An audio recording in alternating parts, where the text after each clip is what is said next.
بسم اللہ الرحمن الرحیم۔ انبیاء کرام علیہم السلام کے پیشے۔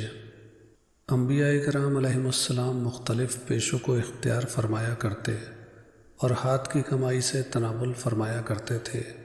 چنانچہ حضرت ادریس علیہ السلام سلائی کا کام کیا کرتے تھے، حضرت نوح علیہ السلام بڑھئی کا، حضرت ابراہیم علیہ السلام کپڑے کا، حضرت آدم علیہ السلام کاشتکاری کا، حضرت موسیٰ اور حضرت شعیب علیہ السلام بکریاں چرانے کا، حضرت صالح علیہ السلام چادر بنانے کا کام کیا کرتے تھے۔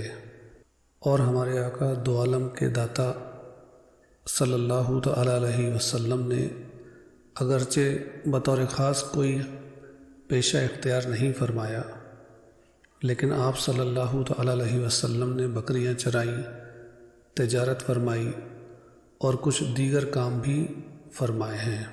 لہٰذا کسی جائز کام اور پیشے کو گھٹیا نہیں سمجھنا چاہیے۔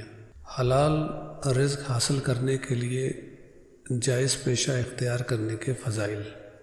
حضرت مقدام رضی اللہ تعالیٰ عنہ سے روایت ہے، نبی اکرم صلی اللہ تعالیٰ علیہ وسلم نے ارشاد فرمایا، کسی نے ہرگز اس سے بہتر کھانا نہیں کھایا جو وہ خود اپنے ہاتھ کی کمائی سے کھائے، اور بے شک اللہ تعالیٰ کے نبی حضرت داؤد علیہ السلام اپنے ہاتھ کی کمائی سے کھایا کرتے تھے۔